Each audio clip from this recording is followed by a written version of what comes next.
Assalamualaikum warahmatullahi wabarakatuh. Kami dari kelompok 4 evaluasi pembelajaran akan mempresentasikan tentang tes dan non-tes. Untuk materi yang akan dibahas mengenai konsep dasar evaluasi pendidikan, jenis-jenis tes dan non-tes, manfaat dari tes dan non-tes, kelebihan dan kekurangan tes dan non-tes, dan penerapan penggunaan tes dan non-tes.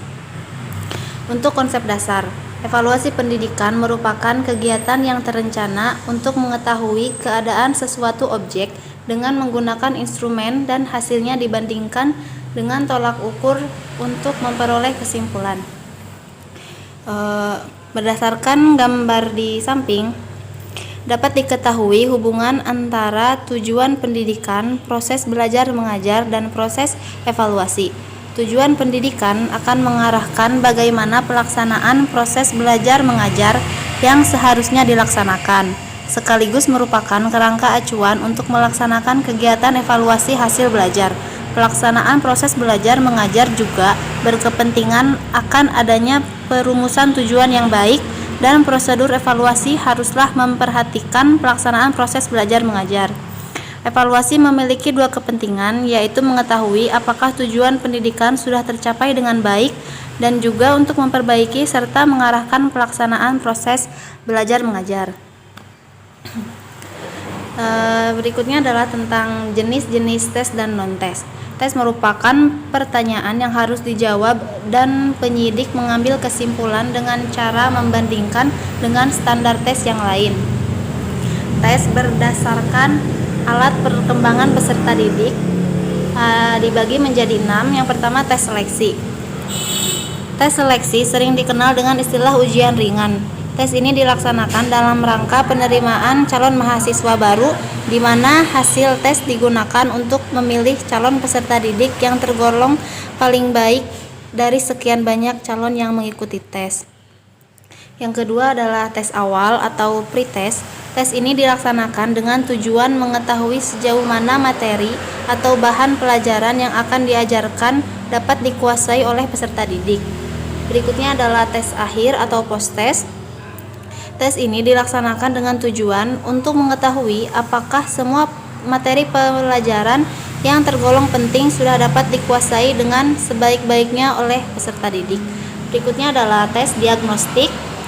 Tes ini dirancang khusus untuk mengetahui kelemahan-kelemahan konsep atau miskonsepsi yang berada di dalam diri peserta didik sehingga dapat segera dideteksi sedini mungkin oleh guru.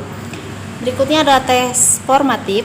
Tes hasil belajar yang bertujuan untuk mengetahui sudah sejauh manakah peserta didik telah terbentuk sesuai dengan tujuan pengajaran yang telah ditentukan. Berikutnya adalah tes sumatif. Tes hasil belajar yang dilaksanakan setelah sekumpulan satuan program pengajaran selesai diberikan. Dan untuk tes berdasarkan aspek psikis yang ingin diungkap adalah tes inteligensi, tes kemampuan, tes sikap, tes kepribadian, dan tes hasil belajar. Tes inteligensi yaitu tes yang dilaksanakan dengan tujuan untuk mengungkapkan atau mengetahui tingkat kecerdasan seseorang. Tes kemampuan yaitu tes yang dilaksanakan dengan tujuan untuk mengungkapkan kemampuan dasar atau bakat khusus yang dimiliki oleh tes. Untuk tes sikap yaitu tes yang dipergunakan untuk menggunakan predisposisi atau kecenderungan seseorang untuk melakukan suatu respon tertentu terhadap dunia sekitarnya.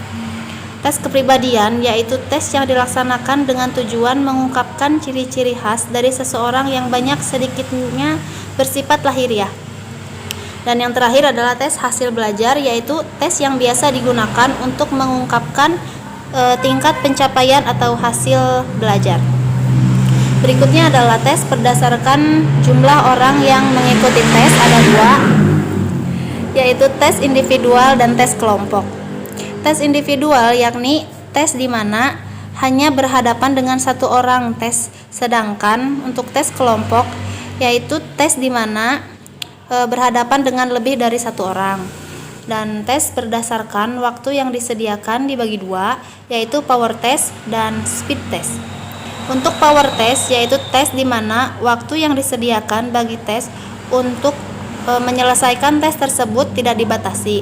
Sedangkan untuk speed test, yaitu tes di mana waktu yang disediakan untuk menyelesaikan tersebut dibatasi. Materi berikutnya akan disampaikan oleh Ayu. Selanjutnya yaitu jenis-jenis tes dan non-tes. Tes berdasarkan bentuk responnya itu ada verbal dan non-verbal. Yang pertama, verbal, tes yang menghendaki respon atau jawaban yang tertuang dalam bentuk ungkapan, kata-kata atau kalimat, baik secara lisan maupun secara tertulis. Sedangkan antonimnya non-verbal tes, yakni tes yang menghendaki respon atau jawaban dari testi bukan berupa ungkapan, kata-kata atau kalimat, melainkan berupa tindakan atau tingkah laku. Jadi respon yang dikehendaki muncul dari testi adalah berupa perbuatan atau gerakan-gerakan tertentu. Selanjutnya yaitu berdasarkan cara pengajuan pertanyaan dan memberikan jawaban. Ada tes tertulis dan tes lisan. Tes tulis yang dibedakan menjadi dua, yaitu tes objektif atau terstruktur dan tes subjektif atau uraian. Tes objektif adalah tes yang terdiri dari butir-butir yang dapat dijawab dengan memilih alternatif yang tersedia atau dengan mengisi jawaban yang benar dengan beberapa perkataan atau simbol. Tes lisan yaitu tes yang dilaksanakan secara lisan. Selanjutnya, tingkat terdirinya tes, ada tes standar atau non standar. Tes standar adalah tes yang disusun oleh tim ahli atau lembaga khusus berdasarkan standar tertentu sehingga memiliki validitas tinggi dan memungkinkan untuk diterapkan secara nasional, misalnya dalam pelaksanaan ujian nasional. Lalu yang kedua yaitu non standar. Non standar adalah tes yang disusun oleh seorang pendidik dan belum tersusun dengan baik, sehingga validitas dan reliabilitasnya belum dapat dipertanggungjawabkan. Selanjutnya, bagian dari non-tes non-tes yaitu teknik evaluasi yang tidak menggunakan perangkat soal yang harus dikerjakan. Misalnya yang pertama ada observasi atau pengamatan. Cara menghimpun bahan-bahan keterangan yang dilakukan dengan mengadakan pengamatan dan pencatatan secara sistematis terhadap fenomena-fenomena yang sedang dijadikan sasaran pengamatan. Yang kedua, angket atau kuesioner. Pada dasarnya kuesioner adalah sebuah daftar pertanyaan yang harus diisi oleh orang yang akan diukur atau responden. Dengan kuesioner dapat diketahui tentang keadaan atau data diri, pengalaman, pengetahuan sikap, atau pendapatnya. Angket dapat juga digunakan sebagai alat penilaian hasil belajar maupun penilaian terhadap pendidik. Selanjutnya yaitu wawancara. Secara umum dapat diartikan sebagai cara menghimpun bahan-bahan keterangan yang dilakukan dengan melakukan tanya jawab lisan secara sepihak. Dikatakan sepihak karena dalam wawancara responden tidak diberi kesempatan sama sekali untuk mengajukan pertanyaan. Pertanyaan hanya alat yang digunakan adalah pedoman wawancara yang mengacu pada tujuan yang telah ditetapkan. Selanjutnya yaitu sosiometri. Adalah salah satu teknik untuk mengumpulkan data mengenai hubungan sosial dan tingkah laku individu. Melalui teknik ini dapat diperoleh data tentang situasi hubungan sosial antar individu dalam kelompok, struktur sosial, dan arah hubungan sosialnya, sehingga dari data sosiometri ini dapat diketahui tingkat pergaulan antara individu, kelompok, dan popularitas seseorang dalam lingkungannya. Selanjutnya yaitu autobiografi atau yang sering kita ketahui yaitu riwayat hidup. Autobiografi adalah gambaran tentang keadaan seseorang selama dalam masa kehidupannya. Dengan mempelajari riwayat hidup, maka subjek evaluasi akan dapat menarik atau suatu kesimpulan tentang kepribadian, kebiasaan, dan sikap dari objek yang dinilai. Dan yang selanjutnya itu inventory atau daftar cek masalah, merupakan salah satu alat yang dipakai untuk mengetahui adanya masalah yang dihadapi individu dengan secara langsung menggunakan daftar kemungkinan masalah yang disusun untuk merangsang atau memancing pengutaraan masalah yang pernah atau sedang dialami oleh seseorang. Selanjutnya yaitu manfaat atau tujuan penilaian tes dan non-tes. Yang pertama yaitu tes seleksi bermanfaat untuk mengukur kemampuan dasar yang dimiliki peserta didik. Lalu yang kedua, tes formatif bertujuan untuk pembinaan dan perbaikan proses belajar mengajar. Yang ketiga, tes sumatif bertujuan untuk mengukur keberhasilan siswa secara menyeluruh selama 1 semester. Lalu selanjutnya tes diagnostik untuk mengetahui kesulitan belajar yang dihadapi siswa. Tes standar untuk membandingkan tes belajar dengan pembawa individual atau kelompok, dan tes non standar untuk melaksanakan tes yang bersifat realistik. Lalu tes objektif dan subjektif memiliki manfaat yang sama, yaitu mengukur pemahaman hasil belajar siswa. Lalu tes lisan untuk menilai kemampuan memecahkan masalah, proses berpikir terutama sebab dan akibat. Selanjutnya observasi bertujuan untuk mengumpulkan data dan informasi suatu fenomena. Selanjutnya kuesioner bertujuan untuk mengetahui tentang keadaan atau data diri. Wawancara untuk menghimpun bahan keterangan dengan cara melakukan tanya jawab secara lisan. Dan yang terakhir yaitu sosiometri untuk memperoleh data tentang situasi hubungan sosial antar individu dalam kelompok.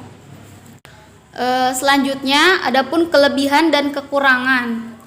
Yang pertama, tes subjektif. Kelebihannya adalah mudah disiapkan dan disusun, lalu tidak memberi banyak kesempatan untuk hitung-hitungan, dan mendorong siswa untuk berani mengemukakan pendapat. Lalu selanjutnya kekurangan dari tes subjektif yaitu kadar validitas dan reliabilitas rendah, lalu kurang representatif, cara memeriksa banyak dipengaruhi oleh unsur subjektif, dan yang terakhir yaitu waktu mengoreksinya cukup lama. Yang kedua, tes objektif. Kelebihannya yaitu dapat dihindari campur tangannya unsur-unsur subjektif baik dari siswa ataupun guru. Lalu lebih mudah dan cepat dalam memeriksa, dan pemeriksaannya bisa dibantu oleh orang lain. Kekurangannya yaitu persiapan menyusunnya jauh lebih sulit, banyak kesempatan main hitung-hitungan, dan kerjasama antar siswa lebih terbuka. Lalu yang ketiga yaitu tes lisan. Kelebihannya adalah dapat digunakan untuk menilai kepribadian dan kemampuan penguasaan kemampuan siswa. Kekurangannya adalah timbulnya ketegangan, dapat menyebabkan terganggunya konsentrasi siswa dan memerlukan waktu yang lebih lama. Dan yang keempat adalah tes tindakan. Kelebihannya adalah cocok untuk mengukur psikomotor dan pendidik dapat mengamati langsung respon siswa. Kelemahannya yaitu terjadi kesalahpahaman dalam menerima perintah sehingga menimbulkan kesalahan pada respon tindakannya. Dan selanjutnya adalah membutuhkan waktu yang cukup lama. Dan berikut merupakan penerapan penggunaan tes dan non-tes. Untuk A yaitu contoh soal dari tes subjektif seperti yang bisa dilihat dalam slide. Dan untuk yang kedua dari contoh dari tes objektif benar salah bisa dilihat di slide. Berikutnya adalah contoh dari soal jawaban singkat. Dan ini merupakan contoh dari soal menjodohkan. Slide yang ini merupakan contoh dari soal pilihan ganda. Dan yang ini merupakan contoh soal dari melengkapi. Dan untuk contoh soal dari observasi, contoh dari form observasi adalah seperti berikut, seperti yang ada di gambar. Ini adalah contoh dari kuesioner.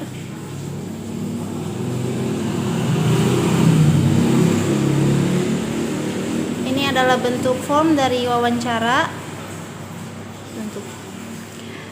Dan yang ini adalah untuk sosiometri. Sosiometri biasanya digunakan untuk siswa menuliskan nama siapapun itu yang disenanginya dengan urutan dari yang paling disenangi biasanya digunakan oleh para siswa.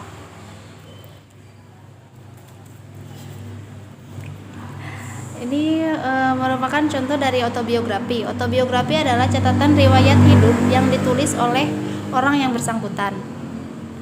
Dan ini adalah contoh dari inventory. Inventory adalah suatu alat untuk mengungkap, menaksir, atau mengidentifikasi keadaan pribadi siswa serta menilai ada atau tidaknya tingkah laku dan sikap tertentu yang harus diselesaikan. Mungkin sekian dari kelompok saya. Saya atas nama Veladia dan teman saya Ayu Julianingsih.